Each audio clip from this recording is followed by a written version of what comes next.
In this video, I will show you how to add a payment method to your Google account.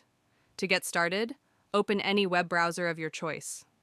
Once your browser is open, type in google.com in the address bar and hit go.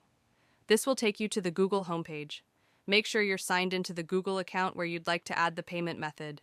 Next, look for your profile icon located at the top right corner of the screen. Tap on it. In the menu that appears, select Edit Google Account. Now you'll see several tabs at the top of your account settings. Swipe left until you find an option labeled Payments and Subscriptions. Tap on it. Within this section, look for Manage Payment Methods. Tapping here will lead you to all current payment methods linked with your account. To add a new payment method, tap on Add Payment Method.